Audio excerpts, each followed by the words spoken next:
महत्त्वाची बातमी पहा, सतर्क भारत मार्शल टाइम्सवर। पुण्यातील रास्तापेठ परिसरात मेफेड्रॉन खरेदी व्यवहारातून मध्यरात्री भीषण हल्ला घडला आहे। कोटरगेट चौकाजवळील या घटनेत तिघा तरुणांवर तीक्ष्ण शस्त्राने वार करण्यात आले असून ते गंभीर जखमी झाले आहेत। मिळालेल्या माहितीनुसार मंगळवारी रात्री 2च्या सुमारास हे तिघे आरोपींकडून मेफेड्रॉन खरेदीसाठी गेले होते। रास्तापेठेतील सिटी चर्च समोर आरोपींनी त्यांना भेटायला बोलावले, मात्र पैसे घेतल्यानंतर अंमली पदार्थ न देता त्यांनी वाद घातला। त्यातूनच संतप्त आरोपींनी शिवीगाळ करत या तिघांवर धारदार शस्त्रांनी हल्ला केला। घटनेची माहिती मिळताच सहाय्यक पोलीस आयुक्त अनुजा देशमाने तसेच समर्थ पोलीस ठाण्याचे वरिष्ठ पोलीस निरीक्षक उमेश गित्ते यांनी घटनास्थळी धाव घेतली।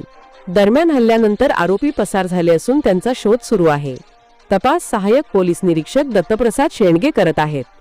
या घटनेमुळे रास्तापेठ परिसरात मोठी खळबळ उडाली असून पोलिसांनी गुन्हा दाखल करून पुढील तपास सुरू केला आहे। आपण पाहतात सतर्क भारत मार्शल टाइम्स पुणे।